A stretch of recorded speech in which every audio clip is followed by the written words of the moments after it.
When it comes to saving lives, rescuers go wherever they're needed, but sometimes that turns out to be dangerous. In Nashville, Tennessee, paramedic Maurice Tidwell and his partner James Pollard thought they were prepared for any emergency until April 13th, 1988. About 2 a.m., we received a call to go to Tennessee State Prison. We didn't think anything of it because we went out there quite a bit. We get on the prison grounds like we normally do, go through a guard shack that's out near the highway, and he motioned for us to go on through, which is normal.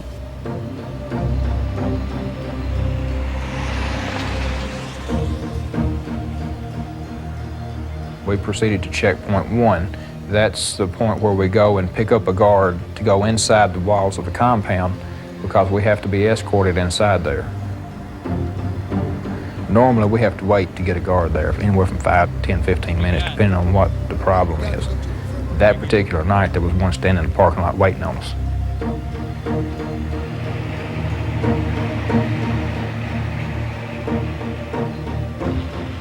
We proceeded around to the vehicle gate, which is around the side of the compound.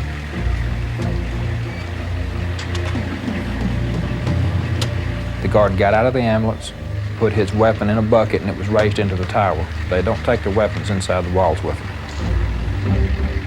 At that point, the ambulance goes into what they call a vehicle trap. There's 2 gates. They open one, you pull in, they shut it, and then you're in between the 2 locked gates where they do a search of the ambulance. That particular night, we came up to the vehicle gate. Both gates were open. We were flagged on through. The ambulance was not stopped in the trap. It wasn't searched. Everyone was in such a hurry, it gave you the impression that one of the guards was hurt or sick real bad.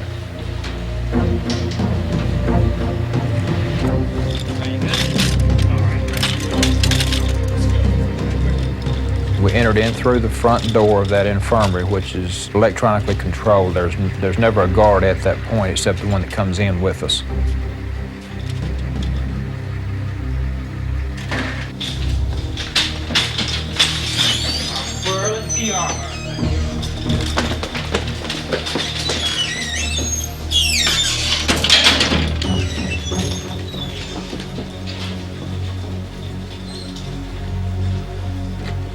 Once we got to the treatment room, we walked in and there's one man, Mr. Corley, who's in the wheelchair. Beside him is the nurse that's in the infirmary.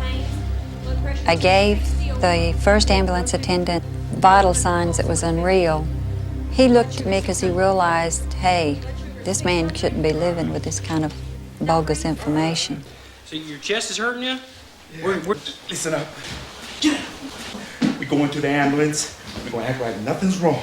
And if you blow it, everybody's going to die. I'll kill everybody in here. All right, take it easy. Get that stretcher over here now. All right, take it easy. The uncertainty of what the next action was going to be led everyone to be on edge. Get down now. Don't touch me, man. Don't touch me. Just trying to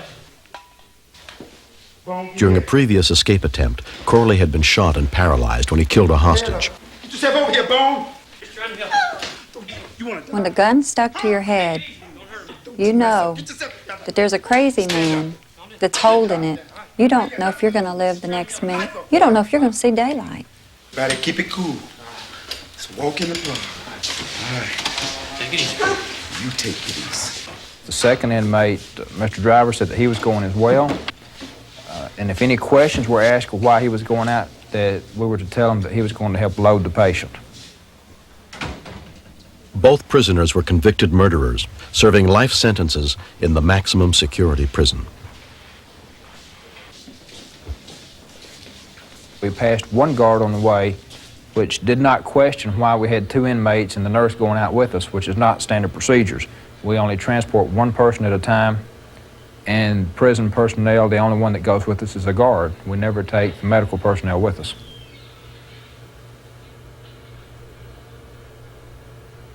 Corley was someone that you feared. Corley was a murderer. The 3rd time. He didn't have anything to lose, and he told me he didn't have anything to lose. And I knew he didn't have anything to lose. I knew that we were in trouble, and there was a real danger for our lives there. but I didn't anticipate ever getting past the checkpoint. Get in, everybody, in! My partner was directed to get up front and drive. Myself, the nurse, and the guard were directed to get into the back of the ambulance. And the second inmate got in and sat down in the floor of the ambulance and covered himself up with the fire coat that I had in the back.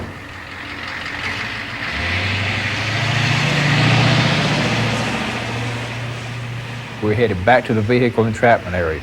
Normally we are locked down again between two gates. That night, none of that took place. They did not search the vehicle. They didn't ask for their transfer papers. They did no ID verification with the supposed patient, nor did they even look in. Had they even looked in, they would have seen that there was someone else sitting in the floor covered up under a coat.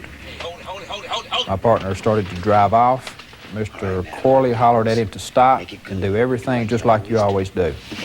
The guard got out of the back, went over to the tower area where the guard in the tower lowered his weapon in the bucket. When he got in, he handed it to Corley, and Corley turned around and gave it to Driver, which gave both of them the weapon. Come on, go! Once we got outside the trap, they had two weapons. Then the fear started setting in. I felt that they would do anything that they had to do to keep from going back. Think about slowing down, you understand?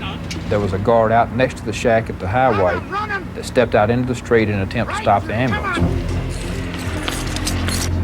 Come on, go! Right through!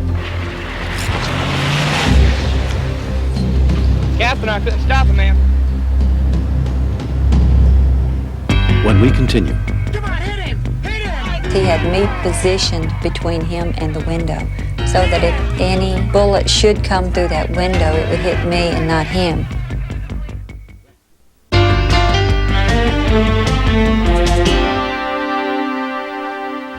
it had been only a few minutes since two convicted murderers hijacked an ambulance and escaped from prison with a paramedic, an EMT, a nurse, and a guard held hostage. The police had no idea where they were heading.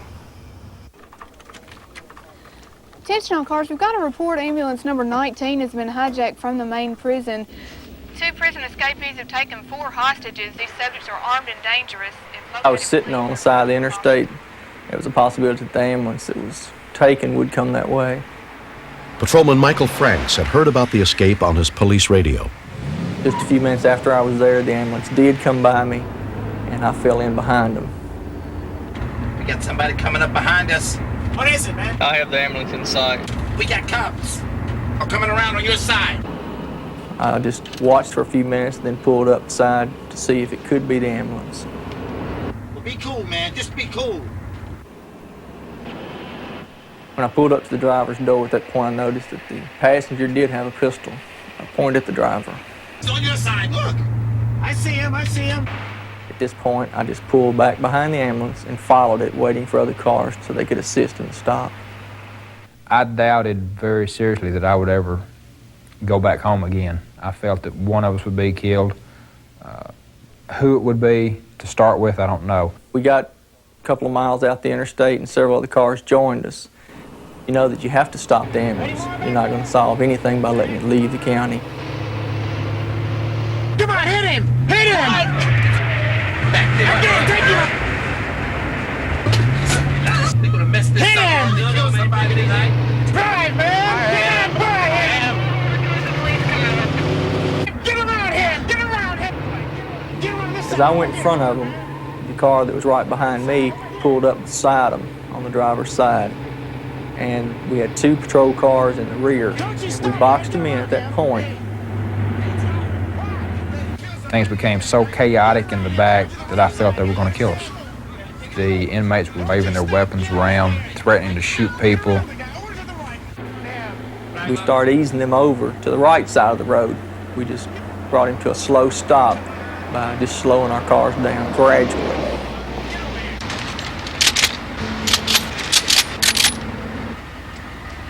We contained them in the ambulance. The 2 that took the hostages had full control over everything.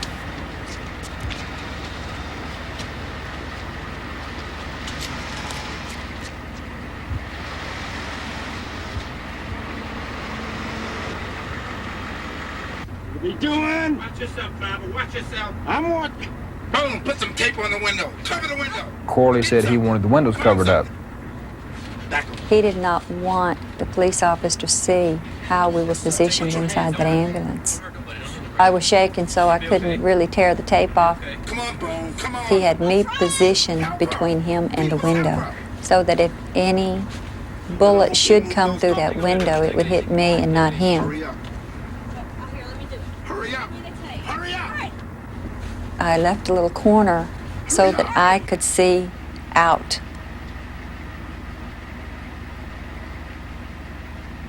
Once we contained him in the vehicle, Lieutenant Castleman and several other officers started arriving. This is Lieutenant Castleman, Police Department. Who am I talking to? Paramedic Tidwell.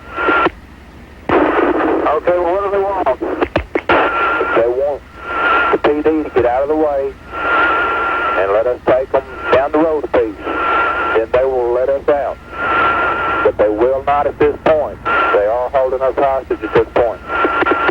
Okay, I don't have the authority to do that. I've got the people that do have the authority en route.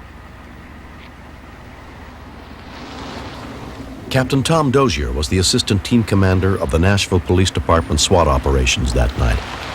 I responded to the interstate where the ambulance had been stopped by the patrol division. As the team arrived, the team leaders were called into the SWAT van.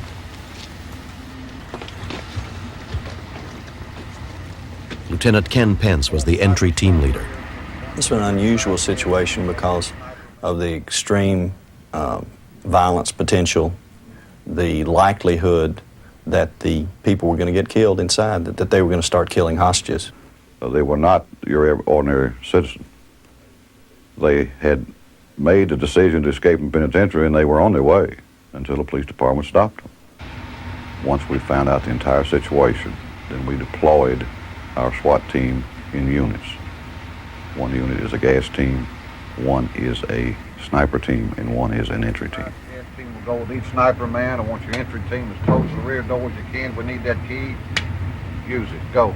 We had a duplicate key, so we practiced opening the door on a duplicate ambulance. Do you know which way the key turns? Because a half a second turning a key could mean someone's life.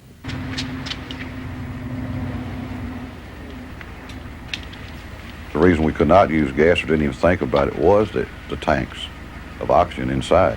We shoot gas, it sets something on fire, you blow up, you kill everybody in the ambulance. This was a tricky situation because the snipers had to worry about not having any of the hostages in line with the line of fire.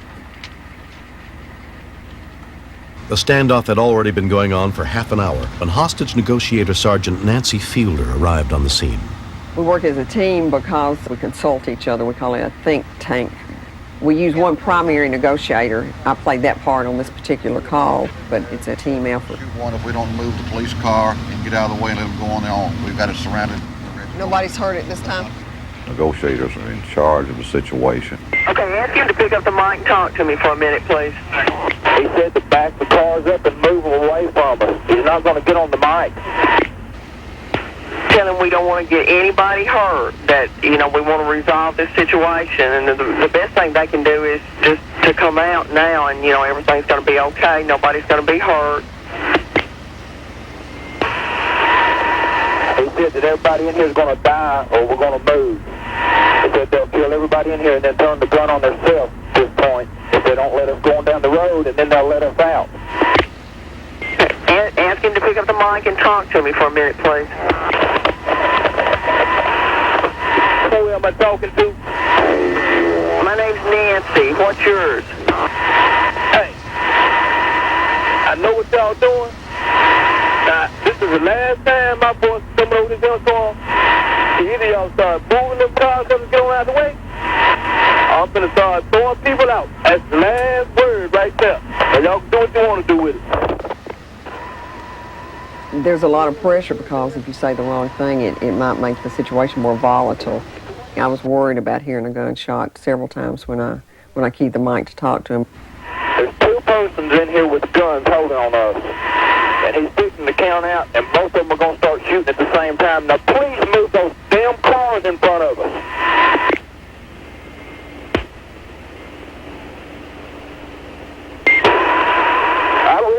don't desire to die tonight. Please don't hurt anybody and just talk to me for a minute. Hey, look here. And you keep on trying to tell me what you want. I'm telling you what I want. Now it's going to be action. Body number one is on its way out. Don't do anything yet. Give me a minute. We're trying to get somebody to go up to the car now to move it back. Please don't do anything right yet. Look here. Corley didn't want anything except for the police to let him go. That was all he was asking, is just let me go. And that was something that was non-negotiable. We could not let him leave the scene. Nancy, he just cocked the gun and is pointed at me. Corley, don't do anything yet. We're still trying to get this taken care of back here. Give us a little time. You know, you got all night. There's no big rush. The hell it ain't. It's me in here, not you. If the shot was fired in that ambulance, our entry team was going in. Hopefully, if they shot one, we could save another one. We don't want anybody hurt. They're making the situation worse by not letting everybody go. If they will let everybody go, we will move these cars, they can take the vehicle, and they can go. They said he'll let one person go if he moves those cars. Okay, tell him that we need for him to let the person go so we can move the cars. I told them I wanted Tidwell to be let go because he was the one I was communicating with, and he was under the most pressure because the gun was at his head, so it was very important to get him out because he was making the situation inside where the hostages were more hysterical because of his behavior. Nancy, please. Look, I'm begging. I've got a wife and 2 kids at home, and I'd love to see you again. How do you respond to a statement like that? There's no way you can respond to that when a hostage feels like they're fixing to be killed and it's going to be your fault.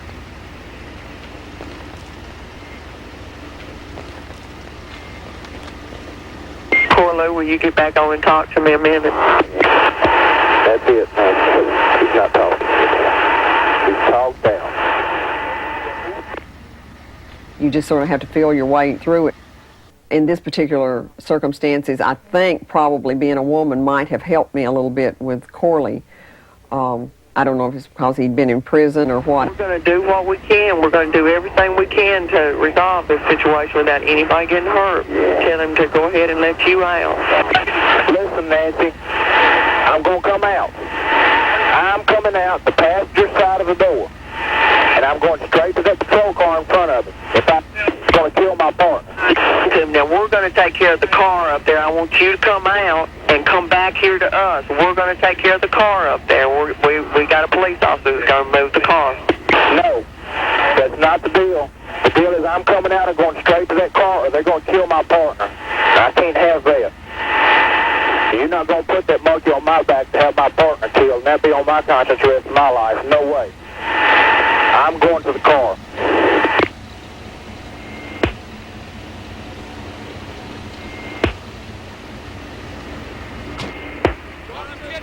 After more than an hour of negotiation, paramedic Tidwell was let go. According to procedure, the SWAT team had to secure him until they could verify that he was not one of the escaped prisoners.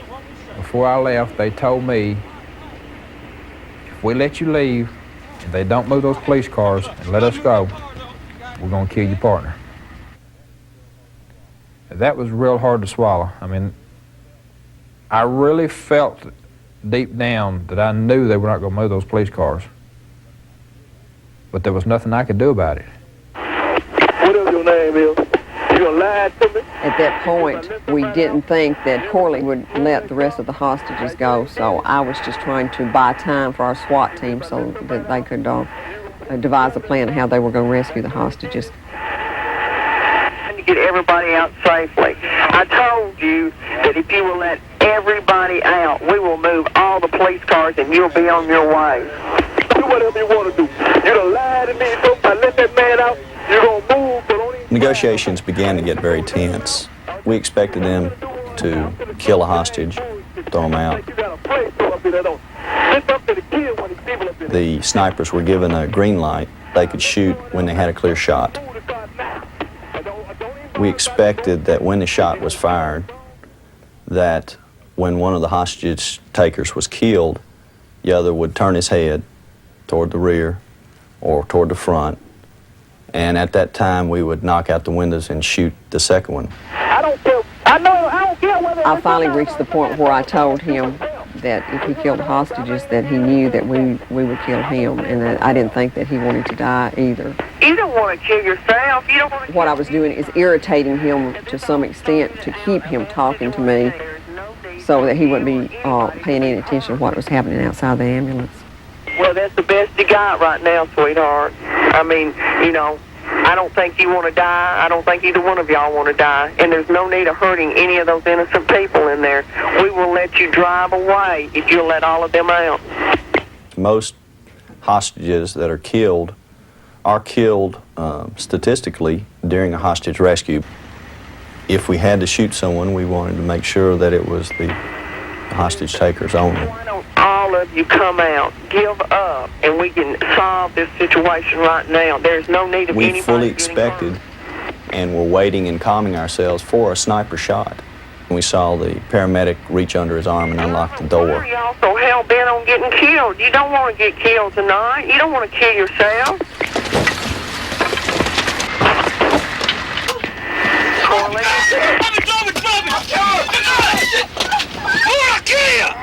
When the paramedic jumped out the front, we were forced to initiate the tactical rescue. The side door was open and other SWAT officers jerked the driver out. What we say? Sergeant Bishop pulled the nurse out. Then we went in, and while Corley was struggling, we got him cuffed, and the situation was over. Corley had held Nurse Bone hostage at gunpoint throughout the 4-hour ordeal. Not a shot was fired, and all of the hostages were rescued unharmed. Corley and driver were sent back to prison and given more than 2 life sentences for escape and aggravated kidnapping. It's a great relief when it worked out as well as it did. Vivian Bone, the nurse, grabbed me and hugged me and thanked me. It's real hard to tell you just the kind of fear that does go through a person.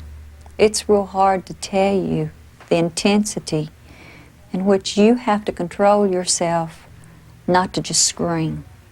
You have to draw on everything that you've got, everything that you know that's within you to cope with the stress at that time. I was amazed that no one got shot in the capture process.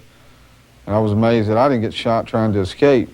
When Corley told the driver to go ahead and shoot me and throw me out, he was supposed to be counting to 3 and shooting. When he got to 2, I saw the SWAT team on the side of the unit.